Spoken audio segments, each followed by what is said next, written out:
let us continue this journey, unity and purity. That our church, that we need to work hand in hand to make our church pure as much as possible. Though the church is not perfect and there will be problems that will arise along the way and from the past, we can see and we can say na there's no perfect church. But also, in this message, makikita po natin how Apostle Paul deals the problem of the church in Corinth. And as we continue the journey, marami po tayong nakikita that ang church, no matter how good it was or it is, hindi po excluded ang problems. Kaya sabi pa nga ng iba, a big church, big problem. Small church, small problem. Kaya yung iba, gusto na lang ng small church. Kasi ayaw nila ng big problem. But of course, still we can say that may mga problema, depende sa level or degree. And there are small church that have big problems na parang hirap na isolve.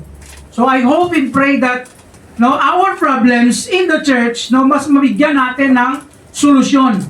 Or God will help us to have a solution sa ating mga problema. Given the fact na marami po tayong hinaharap na problema as a church, pwera pa yung as an individual Christian. Kaya po tayo, ang Christian life hindi po madali. Especially if you're a Christian and you have a church and you serve in the church, that is not easy. But of course, as God gave us the guidelines from His Word, especially the wisdom that we are talking about, we will continue in this journey. So our message here in 1 Corinthians chapter 2, verses 6 down to 16.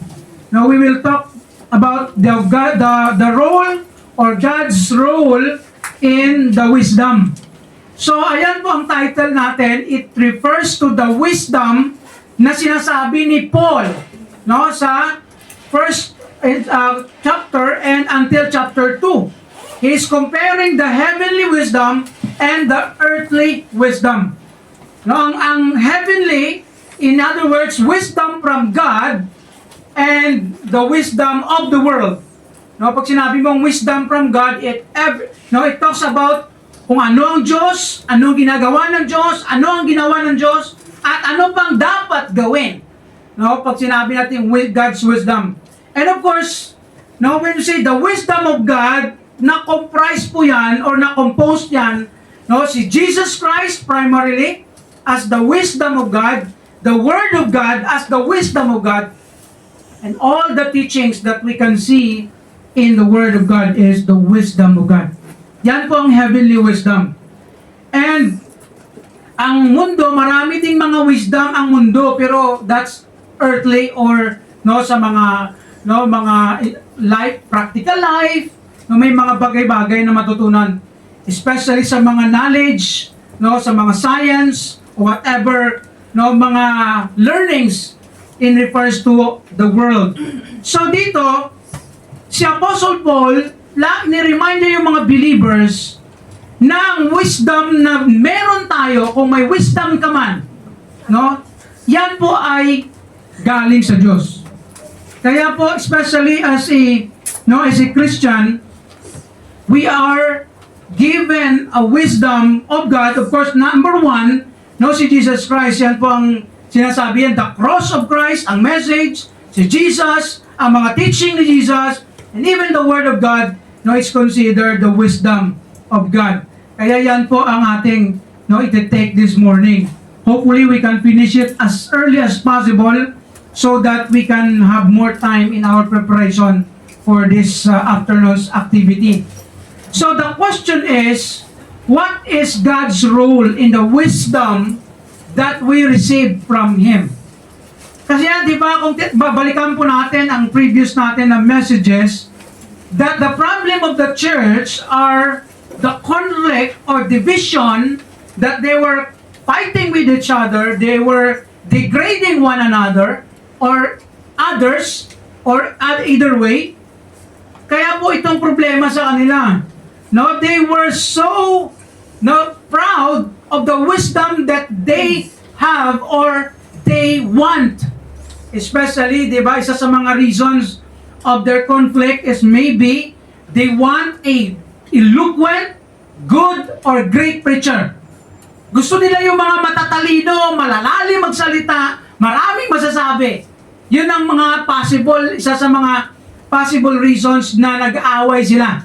No, kaya nagkaroon sila ng playing favorites sa kanilang mga leaders. So that's why binalik ni Apostle Paul itong wisdom na galing sa Diyos, binigay ng Diyos, at ang Diyos ang may gawa. Kaya po ang tanong natin dito, ano ba ang role ng Diyos sa wisdom na na-receive po natin sa Panginoon? Of course, number one reason that we can see in the Word, because God planned it. Pinlano po ng Diyos. Ang Diyos po ang nagplano na magbigay ng wisdom sa atin, ng mga tao, specifically, sa mga Christians. To those who believe in the Lord Jesus Christ, nagkaroon ka ng wisdom. Ang problema ganito, merong earthly wisdom and heavenly wisdom. When we say earthly, it's more on human side. Mga learnings or whatever, mga tips, may mga tips, pro tips.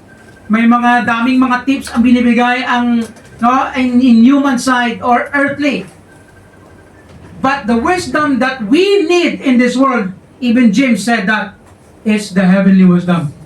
It's the wisdom from God. So, it is God's plan that He will give us this wisdom. Now, let's go to our passage in 1 Corinthians chapter 2, verse 6.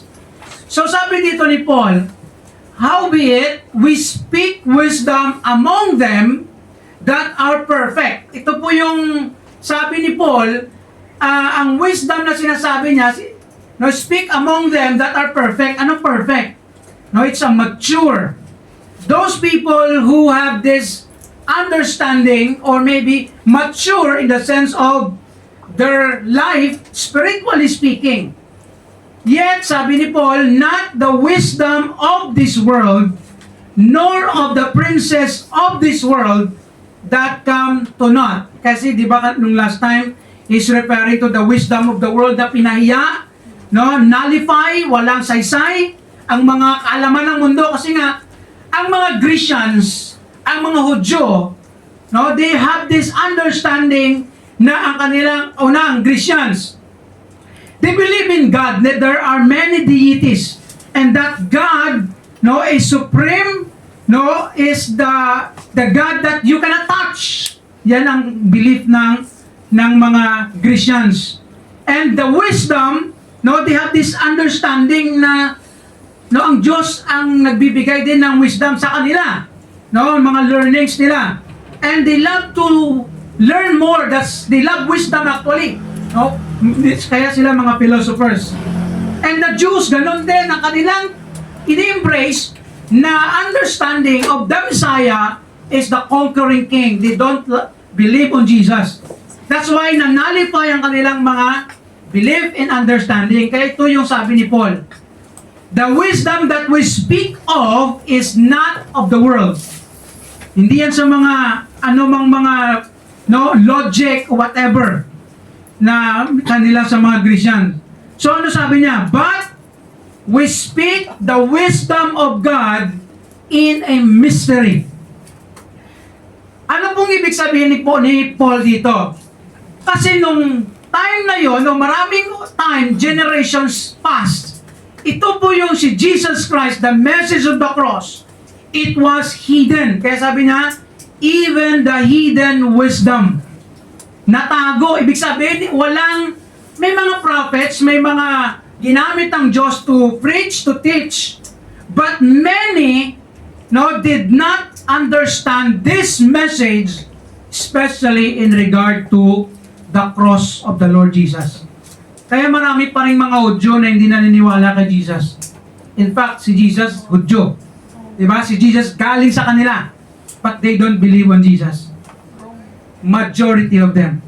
And even many heathen, o mga hindi Jew, Gentiles, mga Christians, they don't believe on the Lord Jesus Christ. Kaya nasasabi ito na mystery, walang may nakakaalam at walang may nakaintindi.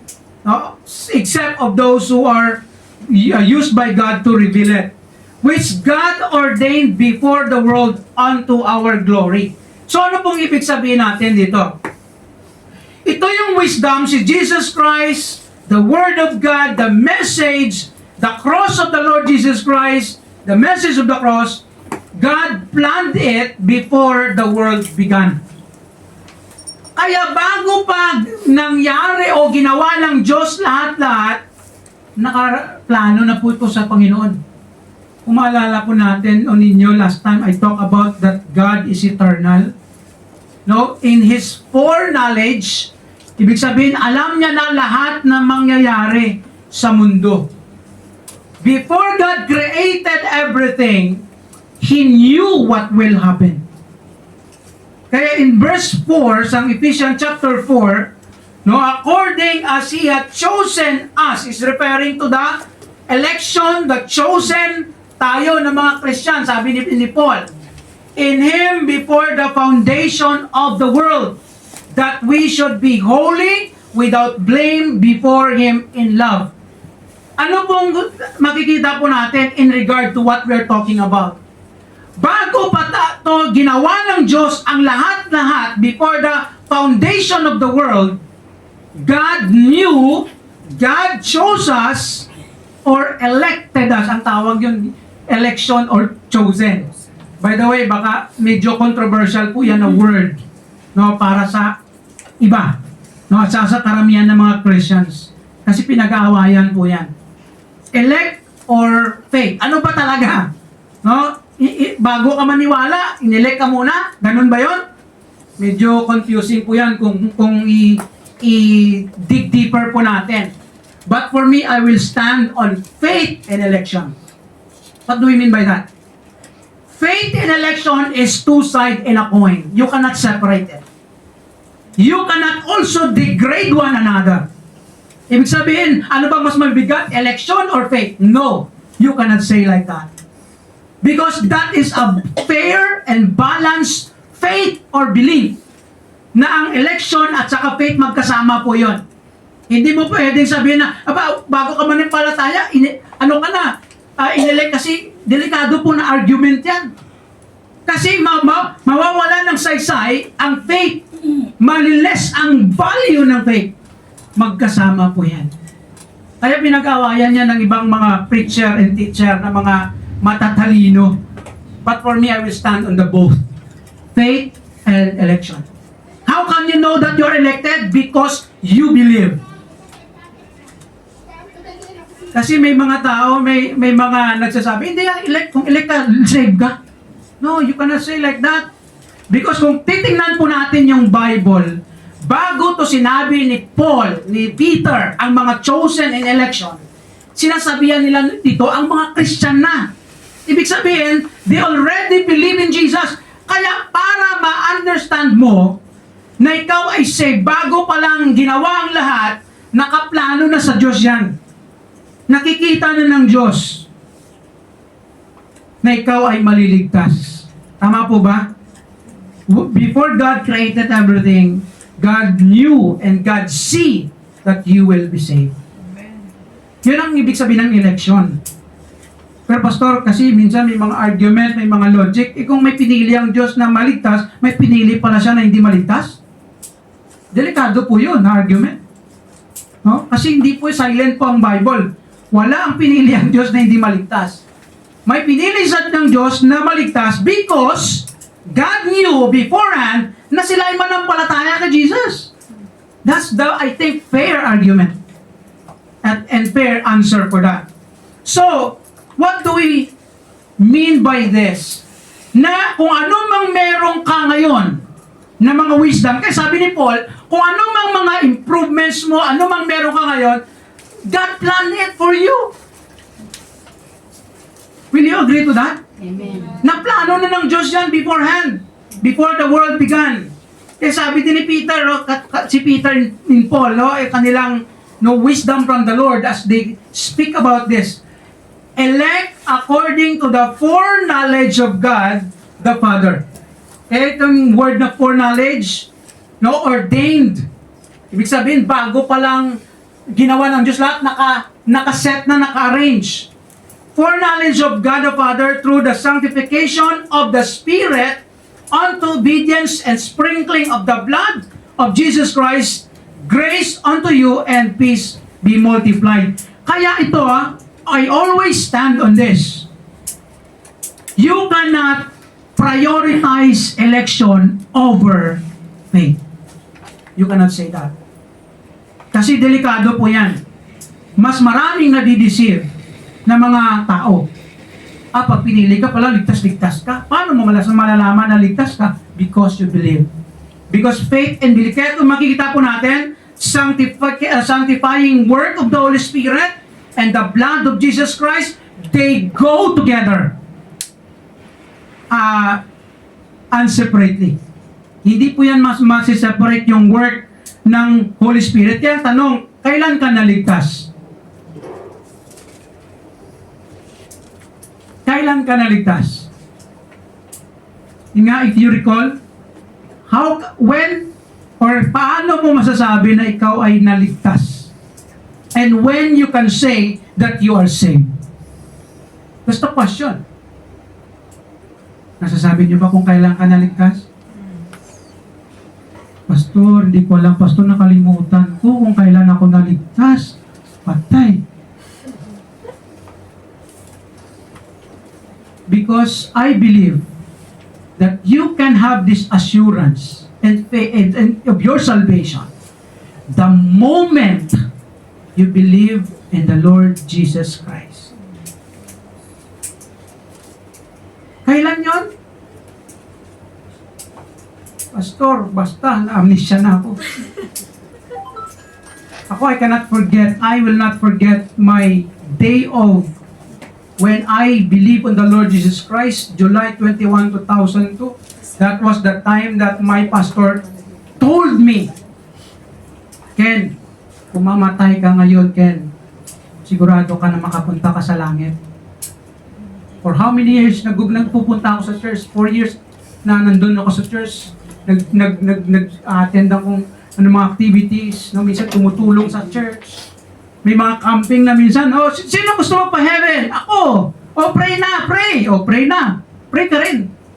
Pero nung personally, seriously, I was asked by our pastor, Ken, kung mamatay ka ngayon, sigurado ka ba na punta ka sa langit?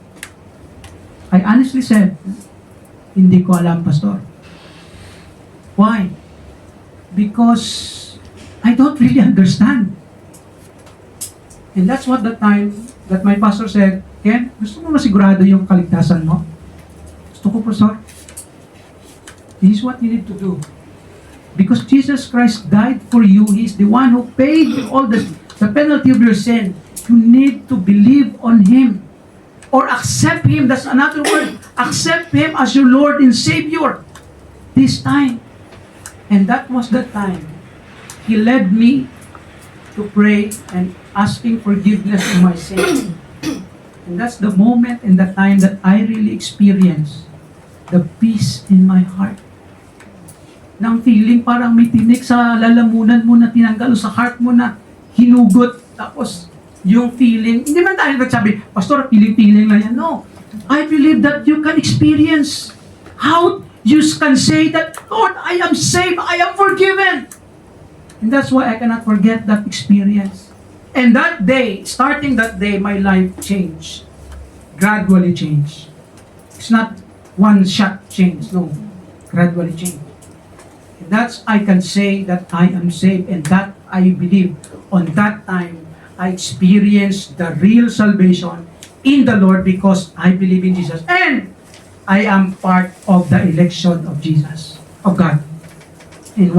That's what Paul said as well in Peter.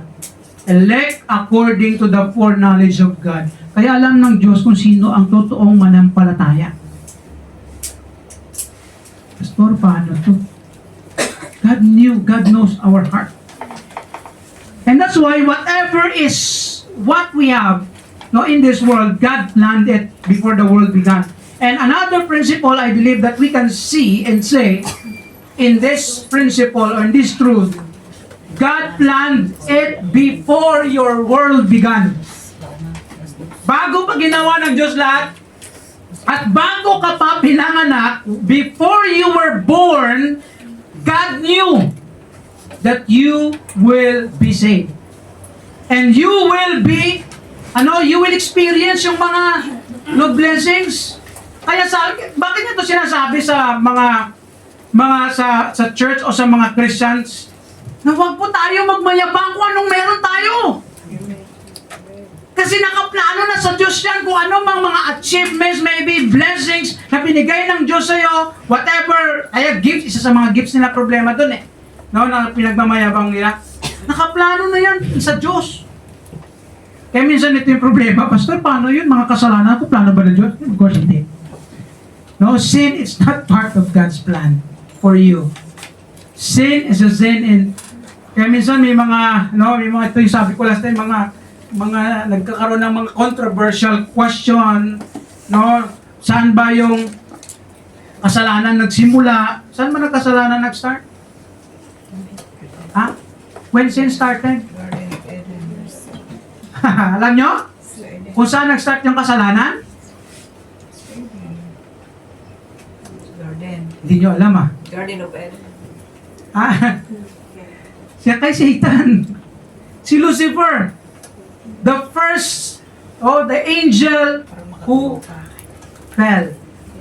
Si Lucifer. Now, if you remember, si Satan, Lucifer, Satan, before his name is Lucifer, is the one, siya ang unang nagkaroon ng kasalanan. Although, medyo, may mga controversy. And when sin started in the heart of Lucifer, meron po diyang mga Ezekiel sa Isaiah, I think. May mga passages po dyan. And when Lucifer fell, he was cast out together with the fallen angels na sumama sa kanya, according to our scripture, then he was there at the Garden of Eden. In the image of, or in the form of, serpent. Ahas. Kaya nagamit natin ang word na ahas. Ahas ka talaga. Kasi parang si Satanas ahas, mga ahas. Deceiver. So si Satan, he tempted he tempted Eve and Steve. Eve and Adam. Tawag nito? Tinukso. Kaya po, sin started in the heart of Lucifer and it was influenced, because, sa mga angels yun. But sa atin, it started in the Garden of Eden. Kaya po tayo na tao, when they fell, Adam and Eve fell into sin, they disobey God, we become sinner as well. Kaya minsan, yun ang mga argument, bakit alam na ng Diyos na mangyayari to sa Garden of Eden, yung tree of knowledge of good and evil, and si Satan nandun, alam naman ng Diyos, bakit ginawa niya pa? Yung mga controversial question. Alam niyo yung sagot dyan? God knew beforehand na when He will create human, they will fall. God knew it. But in the general grand plan of God, no, alam niya na ma-fall sila, pero ang Diyos meron siyang solusyon. Anong solusyon? Ha? Jesus Christ. Kaya po, alam ng Diyos yung, di ba last time, ang timeline na sinasabi ko sa inyo, ang timeline natin ganito, for example, creation and restoration. No? Tapos eternity. Kaya ang Diyos, alam niya na lahat na mangyayari. No? Kung ang kasalanan, ano mangyayari, then Jesus Christ, no? Then tayo na Christian, the church. Alam ng Diyos hanggang sa end of the age. Kaya may end of the world, end of the last day yung tinatawag. Last days, iba pa yun, may mga theological term na natin yan. Anytime. So, tandaan po natin, baka magkamagulo yung isip natin. Ito yon. So, yung argument, ganito. Kahit alam ng Diyos na magkasala si Adan at saka si Eva, ginawa niya pa rin. Bakit? Alam niyo kung ano? Because God wants to prove His love for them. Paano mo malalaman na God is merciful, God is loving, God is kind, God is forgiving? How can you know that? Kung walang kasalanan? Wala. Hindi po natin mag-glorify ang Diyos of who He is kung hindi tayo na-experience natin yung mga bagay na yan. Walang saysay. Kaya yan po isa sa mga answer or arguments na may acceptable. No? How can you know God is loving and kind and forgiving and merciful? Because He forgave you. Ganun po ang sagot. Pero let's consider this. The plan of God before. Kaya sabi ng Diyos kay Jeremiah, si Jeremiah in the book of Jeremiah, chapter 1, verse 5, ano sabi niya ng Diyos sa kanya? Before I formed thee, in the belly I knew thee. Bago kitang ginawa sa tiyan ng nanay mo, kilala na kita. Sabi ng Diyos sa kanya.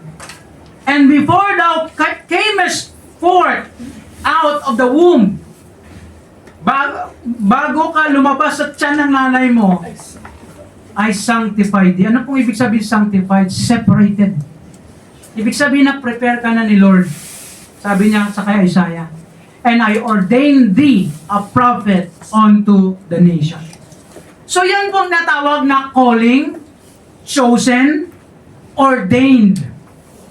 No, God is also already set you apart that He will use you according, sinabi niya lang to kay Jeremiah, pero still also applicable sa atin na mga Christian in our time. Kaya bago ka pa lang na-save, bago ka pa pinanganak, alam na ng Diyos naligtas ka. Kaya alam niyo po, ito po isa sa mga reason that we cannot brag even our salvation. Right? Pastor, hindi po natin pwedeng ipagmayabang, ako ligtas, kayo hindi! Parang alam mo yun? No, parang kung sino ka na kasi ligtas, ako ligtas, kayo mga, biyero kayo! No, pinagmamayabang na natin yung kaligtasan. That's not what God wants us to be. God purposefully planned everything for us. Especially the wisdom and spiritual things that we have received from Him.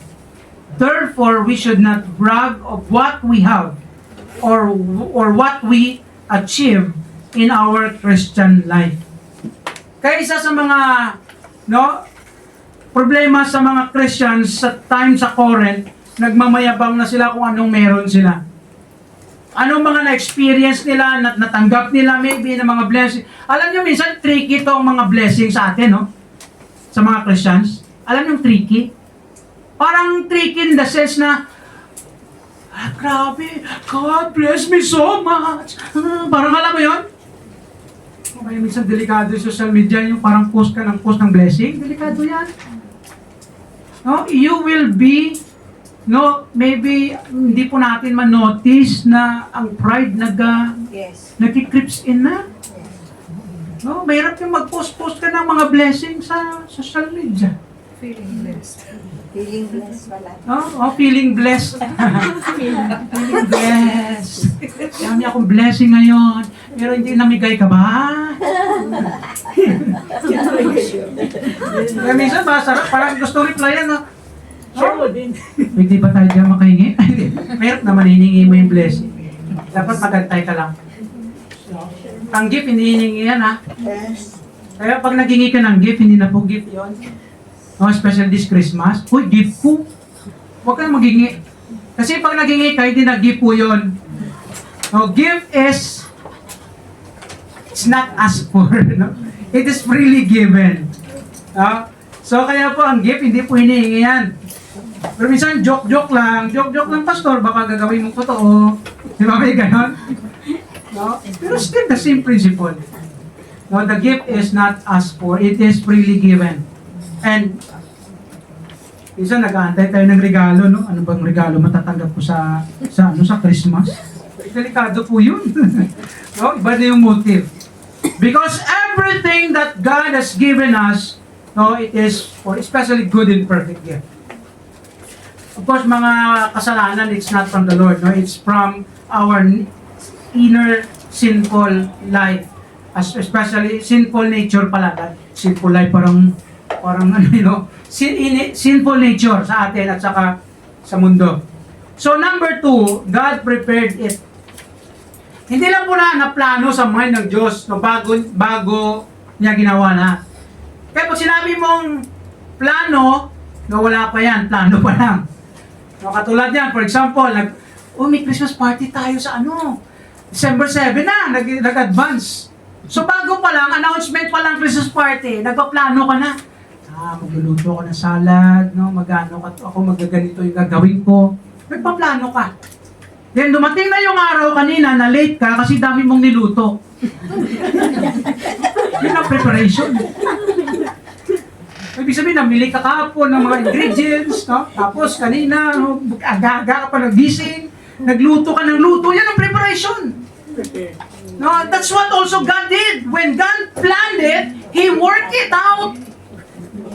He prepared for us, for us.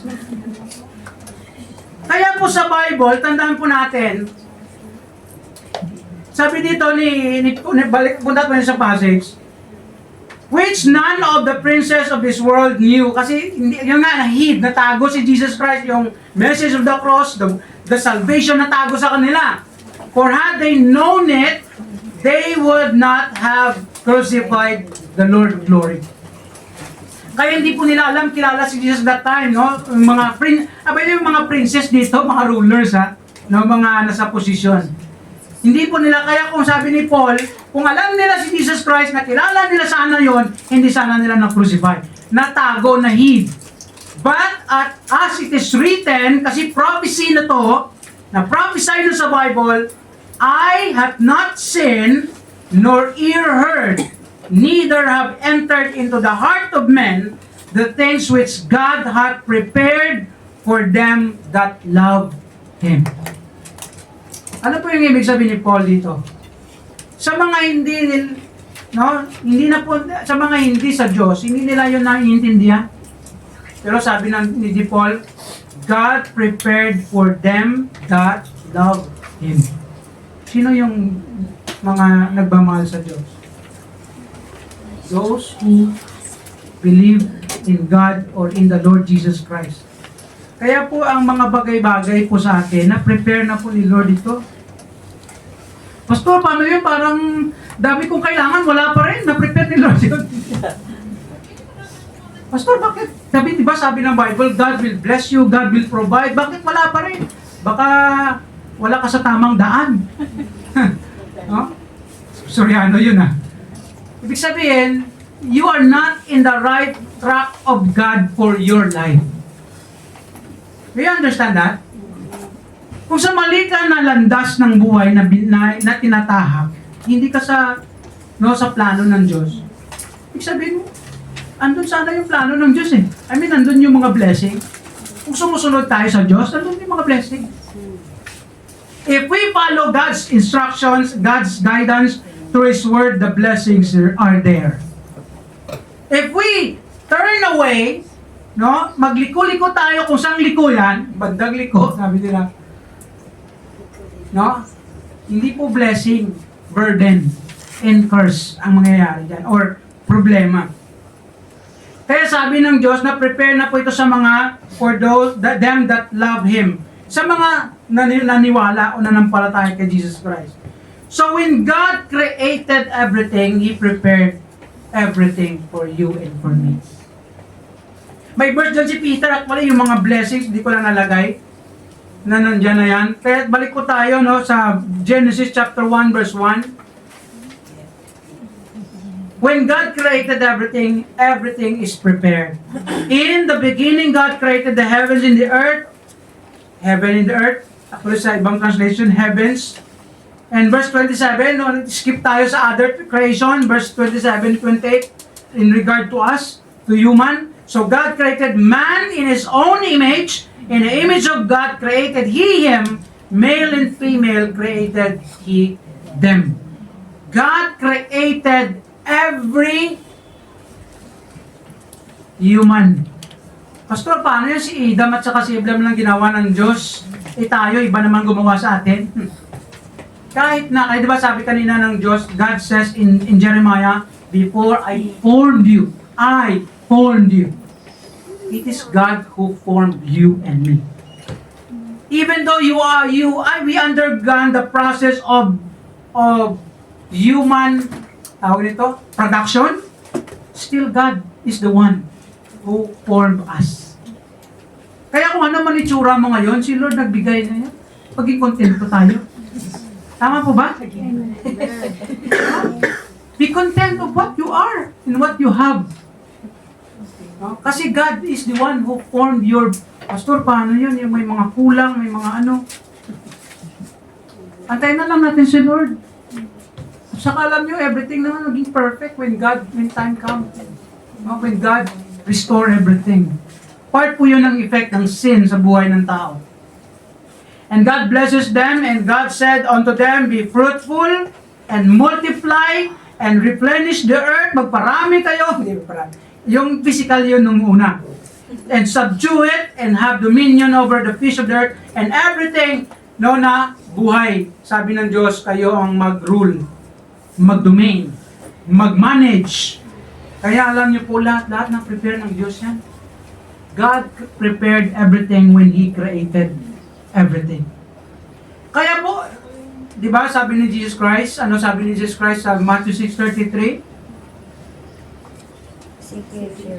Seek ye first the kingdom of God in His righteousness, and all these things shall be added unto you. Although He's referring to the physical need, no, sa context ng Matthew 6, but we can also still, no, adopt the principle that all things, all your need will be provided kung you will seek Him first in His righteousness. Because everything is prepared by God. And then, not only that, but we can also say that everything, no, when God orchestrated everything. God prepared it when He orchestrated everything. Ano pong orchestrated? No, parang orchestra. No, inarrange, nakaset na. Si ito, siya maging ganito to, maging TH to sa Macau. No? Ito, maging residente yan sa Macau. No? Then, masave. Mga ganun mga arrangement. Orchestrated. In other words, ang mga pangyayari, alam niyo pangyayari sa mundo, part na po yun ng grand plan of God. Kahit na minsan may mga kasalanan, no, part po yan under kasi ng sovereignly, or sovereign, no, ang Diyos, under ng sovereignty ng Diyos. He is the sovereignly in control of everything. Even though ang sin, hindi po part yan, kasi nga, no, hindi po sa Diyos ang sin. Tandaan po natin. Sa tao po ang sin. But still, ang plano ng Diyos, naka-arrange po yan. He will complete or comply and complete everything. That's what we say orchestrated. Kaya alam niyo po minsan nakakasakit at nakakasama naman tingnan at isipin yung mga pangyayari sa mundo, sa buhay natin, sa mga especially sa Pilipino, sa Pilipinas. No, ang sakit minsan apektado tayo. Kaya alam niyo yung Bible lagi nagre-remind, no, let's go back to God. Balik lang tayo sa Diyos. Let's return. Trusting God. Diba nung ganina? Kanta niyo? I keep trusting my Lord. Do you keep trusting the Lord? Minsan nawawala tayo ng trust, no? No, nagwe-waver tayo. Lord, ano ba to? Parang na. But you know what? The Bible keeps on reminding us, just go back to God. Because He is the one who orchestrated. Matatapos din yan lahat. Di ba? Ang pagdurusa mo, matatapos yan. Antayin mo, baka bukas nasa heaven ka na. Di ba? God knows set everything. God knows when you were born and when you will die. Do you understand that? Kaya yung birthday, hindi po nagdagdag ng taon yan. Nagdagdag lang ng edad, pero nagbawas ng taon yan. Tama ba? Tama. Kasi alam ng Diyos kung kailan ka mamamatay. Kaya sabi na mag-celebrate ka ng birthday mo. Kasi malapit ka nang mamatay. Kung ilagay po natin sa perspective ng Diyos, kung ikaw ba yung Diyos, alam niya kasi kung kailan tayo mamamatay. Kaya pag nag-birthday ka, mag-enjoy ka. Yes. No, kasi nabawasan na yung taon mo sa buhay. Nadagdagan yung edad mo. No? Dalawa po yung concept ng celebration dyan. Kaya di ba sabi ni David, teach me to count my days. No, tulungan niyo po ako, Lord, to bilangin yung araw ko. Lord, malapit na pala ako mamatay. Kaya dapat, anong gagawin? Worship Him, serve Him, while you're still alive. Yes. Amen. Pastor, sige lang, heaven naman ako. Of course, iba naman yung heaven, iba naman dito. That's what we can see that orchestrated ng Diyos yan. Verse 9, but as it is written, ay, nabasa natin kanina. So sabi nga ng Isaiah, kinote niya yan sa Isaiah. Hindi na rin siguro natin babasahin. And Colossians chapter 1 verse 26, even the mystery which hath been hid from ages, from generations, about po kay Jesus na mystery, but now is made manifest or revealed to His saints. No, pinakita, pina-open na ng Diyos sa mga saints. Ang saints po dyan is the believers. Ang mga santo, ikaw at ako, tayo. Hindi ang bato, ha? Oh, grabe naman, santo. Kaya pag sabihin ka, parang santo ka naman, santo naman talaga ako. Sabi ng Bible, we are saints, identity. God sovereignly and gradually worked out everything for our salvation and sanctification. Therefore, we should consider others' development and growth, at the same time help those who are lacking in wisdom. Kaya po ang tandaan po natin, iba-iba yung process po natin ng buhay. Iba-iba po yung level ng faith po natin, ng spiritual growth po natin. Kaya we need to consider that. Ang plano ng Diyos sa atin ay specific, unique. Kaya we need to, trusting the Lord. And finally, God provided it. Paano yun nangyari? Through the Holy Spirit's revelation. Kaya po nangyari sa kanila na intindihan nila o na-reveal sa kanila ang mystery regarding to Jesus, the cross, the wisdom. It was revealed for them by the Holy Spirit. Kaya ang Holy Spirit, ito po yung work niya sa buhay natin na mga Christian. Kaya sabi ni Paul, but God hath revealed them unto us by His Spirit, the mystery of Jesus Christ, the cross, the message, for the Spirit searches all things, yea, the deep things of God. It is the Holy Spirit who gives us wisdom to learn and understand the message of the cross. Kaya, magkasama po ito lagi ang work ng Father, ni Jesus Christ, and the Holy Spirit. Kaya ang kaligtasan po natin, trabaho po ng Diyos na Ama, ng Diyos na Anak, at ng Holy Spirit. Trabaho po nila ito. Wala po tayong effort dito, sila nagtrabaho. Ano po yung sa atin? Just believe or faith in the Lord. Yan lang po sa atin, nanampalataya. Pero the work of salvation, it is the work of God. The Holy Spirit is the one who revealed. Kaya sabi ni Paul, ang Holy Spirit to ang nagbigay sa inyo ng wisdom kung meron man, kaya huwag tayo magmayabang o mag-away. Kaya minsan nag-aaway mga Kristyano, minsan sa kaalaman, no? Especially tayo, given the fact na marami tayong Christian religion, denominations, nag-aaway yan. Dito siguro, hindi usong denomination sa abroad, alam niyo po ba yun? Sa Pilipinas, kung nandun ka sa Pilipinas, no? Mga pastor nag-aaway. Iba-iba yung mga tayo, mga stance, mga belief, just go back to the Word. Go back to the Lord Jesus Christ. It is the Holy Spirit to give us wisdom or reveal. Kaya ganun po nangyari sa kanila. Verse 11, for what man knoweth the things of man, kaya ang mga taong wala sa Diyos. Nahirapan sila magintindi ng salita ng Diyos. Kaya ganong preaching, wala. Save the spirit of man which is in him, even so the things of God knoweth no man, but the Spirit of God. Kaya po ang message of the cross, the Word of God, it will be understood by the guidance of the Holy Spirit. Kaya po minsan mahirap lang kasi no, ang tao nag-claim ang glory na hindi sa akin yan, ako matalino, yan mga bubo. Mga mangmang sa salita ng Diyos. So delikado po yan, no? It become more, pride or maging boastful. And verse 12, now we have received not the spirit of the world, but the Spirit which is of God, that we might know the things that are freely given to us of God. Kaya kaya sabi ni Paul, we receive the Holy Spirit. Kaya pag ikaw ay Christian na nampalataya kay Jesus Christ, you have the Holy Spirit. Siya yung nagko-convict sa atin.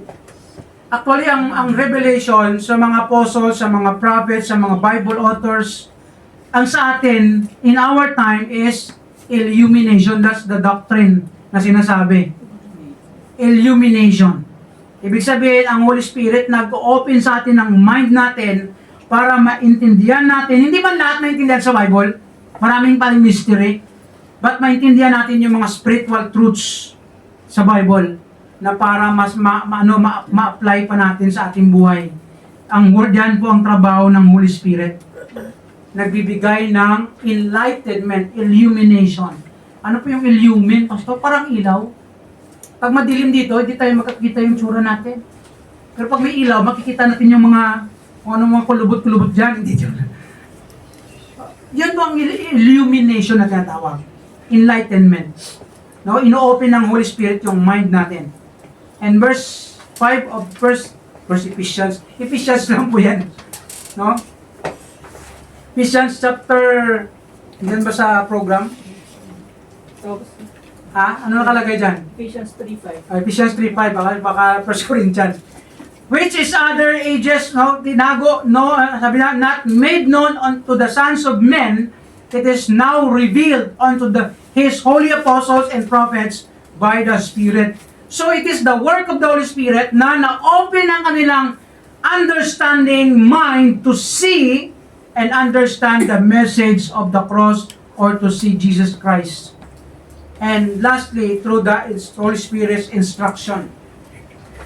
Kaya sa verse 13, no, let's run fast track. Which things also we speak not in the words which man's wisdom teacheth, but which the Holy Ghost teacheth, comparing spiritual things with spiritual. Kaya po ang Holy Spirit, siya po nag-i-instruct, nag-i-teach, nag-guide po sa atin para maintindihan po natin ang mga spiritual things or truths, especially in the Bible. John 14:6, that's the work of the Holy Spirit. No, the Comforter. Sabi ni Jesus Christ, the Comforter, the Holy Spirit, Holy Ghost, whom the Father will send in my name, He shall teach you all things, bring all things to your remembrance, whatsoever I have said unto you. Kaya alam niyo po sila mga Apostle John, through the Holy Spirit, sila ni James, sila ni Peter, nakasulat po sila ng Scripture. Alam niyo nung time ni Jesus, wala pang Scripture na New Testament. Later pa yun nasulat. So that's the work of the Holy Spirit. And verse 14, but the natural man, ang mga wala kay Jesus, mga taong hindi saved, nothing receiveth not the things of the Spirit of God, for they are foolishness unto him, kamang mga yon, neither can he know them, because they are spiritually discerned. And verse 15, but he that is spiritual judgeth all things, yet he himself is judge of no man. Ano pong ibig sabihin? Kaya pag ikaw ay Christian, maintindihan mo yung mga bagay-bagay na spiritual things. Pastor, paano yun? Ang hirap ng mga ibang bagay. Yes, there are times na mahirap ang mga sinasabi sa bagay. Kahit mga pastor, hindi perfect na maintindihan ang mga bagay-bagay ang lahat. Kailangan pa ng mga other commentaries, other guidance. And there are many things in the Bible na hindi mo talaga maintindihan. Because it's mystery. And then later on pa yan ma-reveal possible when Christ will come. Okay, especially in Revelation, mahirap basahin yung Revelation, dami diyang mga controversial arguments na mga bagay-bagay dyan. Kaya po we need to rely on what God has given us in our time, in our situation. And then sabi sa verse 16, and we will end, for who hath known the mind of the Lord, that we may instruct him, but we have the mind of Christ. Anong ibig sabihin ni Paul dito? We have the mind of Christ. Ano, pastor, may mind ni Jesus Christ? Alisan dito sa atin? He's referring to the Holy Spirit. Kaya po sa Christian life, may mga bagay na hindi po natin maintindihan. Balik po tayo sa Diyos. Amen. Balik po tayo sa salita ng Diyos. Balik po tayo sa, hingi po tayo ng guidance, wisdom sa Holy Spirit. Kasi yung Holy Spirit, yan ang trabaho niya. Magbigay ng understanding. Kaya minsan, kahit gaano ka-preach ng pastor, kung ang Holy Spirit hindi nag-work sa buhay mo, hindi mo pala inaalaw ang Holy Spirit sa buhay mo, mahirapan. Banat na banat si pastor! Pero parang, ano naman? Ano ba yung message? Parang wala lang. Parang nakatulala ka lang sa hangin. Parang Kasi medyo kulang ang guidance ng Holy Spirit. God is the ultimate source of good and perfect gift, most especially our spiritual blessings. Therefore, we should be grateful and humble in this lifetime. Kaya di ba ang pinag-aawayan nila dito, ang kanilang mga spiritual blessings? Kaya tayo ng mga Christians, always remember this. Kung ano mang meron tayo, na magagandang bagay, galing po yan sa Diyos. He's the one who gave it to us, to you and to me. Kaya po we need to be grateful and humble in this lifetime. Are you relying on the plan of God in your life? Nagre-rely po ba tayo? Sometimes we tend to waver. Sometimes parang alam mo yun, parang walang pag-asa, parang nagkakaroon ka ng worries. O wala ka na sa tamang landas o tamang pag-iisip. Kasi nawawala tayo nakukulangan tayo ng trust or reliance sa ating Diyos. Are you cooperating in the plan of God and purpose of God in your life? Do we cooperate in God? Do we allow God to work, to move you, to lead you into the right way of life? And do we recognize and rely on the work of the Holy Spirit in our lives? Nakikita ba natin ang Holy Spirit na nag-work? Nagko-convict, nagbibigay ng konsensya sa atin pagka tayo nagkasala, nagkamali. And let us avoid or stop playing favorites, boasting of what we have or what we acquired or achieved. Walang question po yun ha. It is an statement. No? Kailangan po natin i-avoid natin o i-stop na natin kung meron man. Bawas-bawasan po natin ang pag-post ng mga kung ano-ano. Kasi magkakaroon tayo ng no, medyo matitempt tayo dyan sa at saka yung ibang taong yabang naman ito. No? That's the advice. So that we can practice being simple and humble in the presence of others. Shall we pray?